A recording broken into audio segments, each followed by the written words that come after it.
American Ninja sells survival more than spectacle. Following a quiet soldier who moves through the world without explanation, hiding behind a mask that erases who he is while enemies fall away like obstacles instead of people. What starts as a simple 1980s ninja fantasy slowly reveals itself as something closer to a stripped-down war, where the space keeps tightening and the only question left is whether you are still standing when the fight finally ends. Behind the headband and the synth confidence, nothing was ever locked. The role shifted at the last moment, one name slipping out of frame. The shoot moved too fast to fake the damage, leaving no room for second chances. And when it worked, the movie didn't just succeed, it multiplied, drifting further from the raw spark that made the first strike hit so hard. These are 10 weird facts about American Ninja, the VHS legend that wasn't meant to survive and accidentally taught an entire decade what a ninja was supposed to be. Number 1. Canon thought they were building the safest kind of 1980s hit. Take their biggest action face, wrap him in a clean, simple story, and let the VHS boom do the rest. In that first version, Joe Armstrong was not supposed to be a mystery. He was supposed to be a billboard, a role that exists to say, "This is Chuck Norris," and let the audience relax into certainty. Then the concept betrayed the plan because Joe Armstrong was a ninja, and a ninja is the worst possible job description for a star whose brand is recognition. Masks, hoods, a covered face during combat. Long stretches where the hero becomes a silhouette instead of a personality. That is not how a Norris movie sells. You do not pay to watch him vanish behind black fabric. So, the original anchor quietly walked away, and Canon lost the one thing that makes their formula feel automatic. Now, the pressure flips. The project is still alive. The clock is still running, and the studio has to solve a problem it did not want. If the hero has to be hidden, the lead cannot survive on fame. He has to survive on presence, on the ability to hold the frame even when the movie is refusing to show his face the way most stars demand. That is how Michael Dudikoff enters the story, not as a first choice, as the consequence. A gamble Canon did not plan to take, forced by the very idea they were trying to sell. And once he is in, the tone changes immediately. Instead of another loud, familiar power fantasy, the film starts moving with a colder kind of confidence. Fewer winks, less swagger. A main character who feels like he is carrying something sealed off. Here is the twist Canon never predicted. Losing Chuck Norris did not weaken the movie. It rewired it. Because the moment the mask stopped being a marketing trick and became the whole identity, the film accidentally created the one thing Canon could never manufacture on purpose. A new action star born out of a role that was designed for someone else. Number 2. Dudikoff walks into American Ninja with exactly the aura Canon wanted. Quiet confidence, a guy who doesn't talk big, because he doesn't need to. And the truth is that confidence was a costume. Michael Dudikoff didn't know how to fight. No martial arts history, no dojo years, nothing he could fall back on when the camera moved in close. And this movie didn't hide him with soft angles or friendly choreography. It put him in the worst possible place to fake it. Right in the daylight, right in your face, with every move exposed. Once production hit the Philippines, there wasn't time to grow into it. The schedule was already running. The fights were already coming. So Dudikoff learned the only way he could. Not like a martial artist building a lifetime, like a man trying to survive the next shot. He memorized the sequences, drilled the beats that mattered, and repeated them until his body stopped hesitating and started reacting. That process quietly shaped the character. Joe Armstrong already plays like a man with missing history. Someone dangerous, who does not explain himself. Dudikoff's real situation matched that energy. He was not showing off mastery. He was trying to stay clean, controlled, and precise while learning the role in real time. The stiffness you might expect never shows up as fear. It shows up as restraint, like the character is holding something back until the moment demands it. And the audience bought it completely. People walked out believing they had just met a new action star who had been trained for this world. The truth was the opposite. The franchise was built on a performance that was assembled under pressure, one fight at a time, with the camera rolling and no room to hesitate. Number 3. American Ninja doesn't dance through action. It slams into it. You can feel the weight in the hits, the rush in the timing, and that slightly dangerous edge that shows up when a movie can't afford softness. That's Canon Films in survival mode. No digital padding, no clean little safety trick waiting in post. If someone gets thrown, the ground is the ground. If something detonates, it's close enough that the flinch isn't acting, it's reflex. And with a schedule built around speed and scarcity, the action couldn't be perfected. It had to be captured before the day fell apart. The fights were shaped by Mike Stone, a respected martial artist and choreographer. But his real job here wasn't elegance. It was control under pressure. Build combat that reads fast, reads clear, and can survive real locations, limited resets, and a crew that needs the shot to work now, not after 10 graceful rehearsals. You can hear that in the rhythm of the violence. The sword work is direct and mean, not showy. The impacts come in tight, and the camera doesn't soothe them. The movie isn't trying to impress you with beauty. It's trying to get through the scene without something going wrong that stops the whole production cold. And that pressure didn't stay with the stunt team. It followed the lead actor into the frame. Michael Dudikoff wasn't doing circus falls, but he didn't vanish behind doubles either. He stayed present for the fights, took the physical beats, and worked the choreography until it stopped looking performed and started looking like instinct. That matters because you can sense when a star is protected. Here, the hero doesn't float through danger. He takes it, absorbs it, and keeps moving. That's why the action still feels rough in the best way, not because the script is darker, because the production treated every fight like a shot they couldn't afford to lose, and the camera recorded the cost. Number 4, Canon picked the Philippines for the same reason it picked everything in the 1980s. Cheap, fast, and it looks expensive on screen. Palm trees, military locations, wide open space, local crews. On paper, it's the perfect hack. In real life, it turns the movie into an endurance test. Heat and humidity didn't set a mood. They attacked the schedule. Costumes turned heavy. Grip gear got slick. People ran out of dry shirts before they ran out of scenes. Then the rain hit, the kind that doesn't politely sprinkle. It collapses the day in minutes. You can hear a plan working. And then you can hear it die because the location decides you're done. And once you're that far from a controlled backlit, every small failure becomes a real emergency. Something breaks, and there's no quick replacement rolling in. A delay doesn't feel like, we'll pick it up tomorrow. It feels like the whole shoot sliding backward, while the clock keeps charging rent. So, the crew adapts the only way a Canon shoot knows how. You don't wait for perfect conditions. You don't pause for comfort. You rebuild the day on the fly, and keep the camera moving anyway. That's why the locations in American Ninja don't feel staged. They feel lived in, sweaty, and slightly unstable. Like anything could go wrong, because it probably did. And the wild part is all of that strain helped the movie.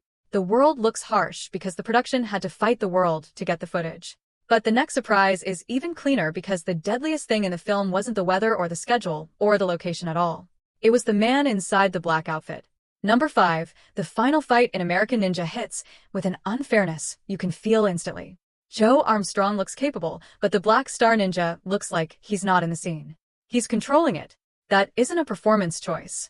It's the casting. Tadashi Yamashita wasn't a regular actor taught to look dangerous.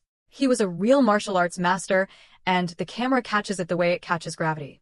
His distance is measured. His timing is quiet.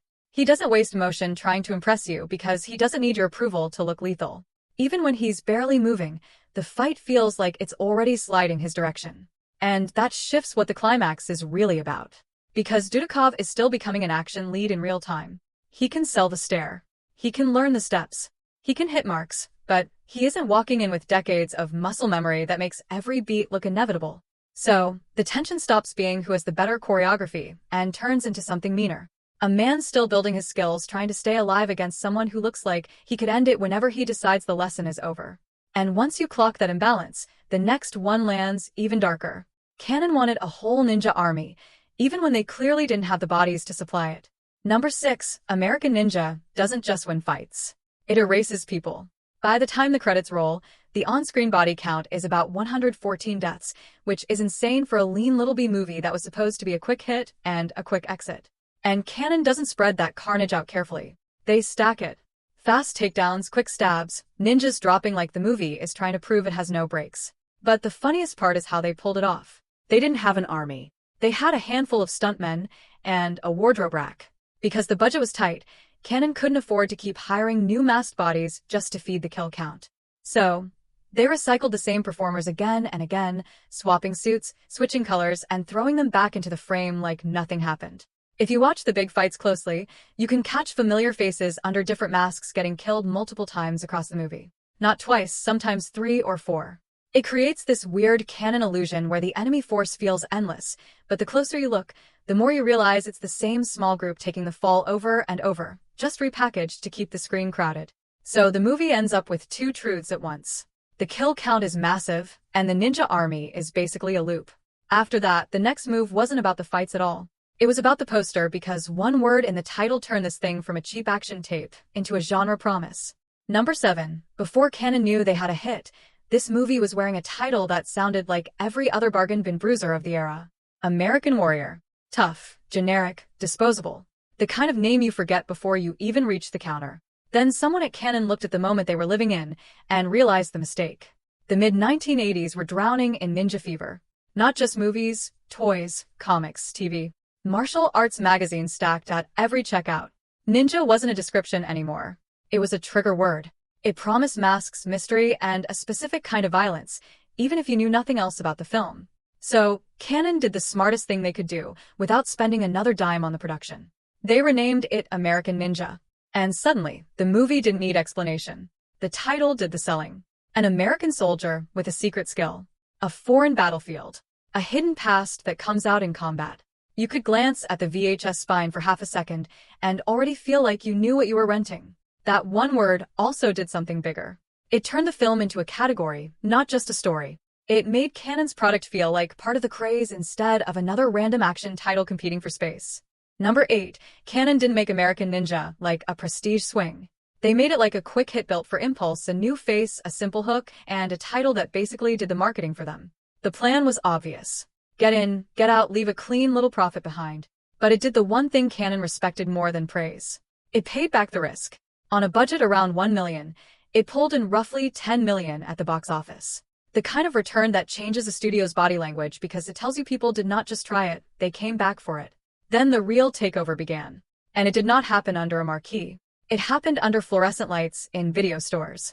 This was the exact moment VHS rentals were becoming a weekly habit, and American Ninja fit that ecosystem like a key. The cover promised a fantasy in one glance. The title sealed it in 2 words. You didn't need reviews. You didn't need a pitch. You just needed a free weekend. And once it hit shelves, it stopped behaving like a movie and started behaving like a tape people kept reaching for. Kids grabbed it. Older brothers grabbed it again. And that same cassette became the one that was always missing, always checked out, always already sitting in somebody's VCR because they were rewinding the fights like they were training footage. That's how it grew past its budget, not through prestige, through repetition. Number 9. Once American Ninja proved it could sell, Canon didn't treat it like a one-time win. They treated it like a template. Same core fantasy, same title power, same promise on the cover. So the studio moved exactly how Canon always moved when something worked. Multiply it fast.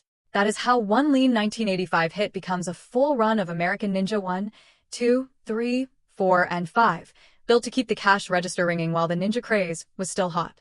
But the franchise didn't stay sharp. It slowly got adjusted. Each new entry tried to reach a slightly bigger crowd, and that usually meant the same thing. Familiar beats, softer edges, a lighter tone creeping in where the first film felt blunt and mean. The action is still there, but the attitude starts changing. Like the series is trying to feel safer, friendlier, easier to rent for everyone in the house. That shift becomes impossible to miss by the time American Ninja 5 shows up. It wasn't even born as an American Ninja movie in the first place. It got rebranded to cash in on a name, pushed toward a PG-13 approach, and tilted into a younger, lighter vibe to chase more viewers. On paper, that sounds like growth. On screen, it's the tell. The franchise is no longer protecting the original identity. It's trading it. Canon built 5 films out of one surprise success, but each sequel pulled a little farther from what made the first tape feel dangerous. Number 10. Nearly 40 years later, American Ninja still delivers the same simple high. A quiet hero, a loud best friend, a masked threat that feels way too real for a cheap action movie. It's the kind of VHS-era fantasy that makes you feel like you're back in a video store aisle again, staring at that cover and already hearing the punches. So, where did the people inside that fantasy end up? For Michael Dudikoff, the surprise was how long the shadow lasted. He became the ninja guy for an entire era, whether he chased that label or not. Later, as the spotlight cooled, he stepped back from acting for long stretches and built a quieter second life outside the industry. The kind of off-screen reset that almost feels in character for Joe Armstrong. He didn't vanish in a scandal. He just stopped running at full speed. Judy Aronson took the cleanest exit of all. After getting a piece of the spotlight, she pivoted away from Hollywood and rebuilt her life in a completely different lane, putting her energy into business and wellness instead of auditions and sets.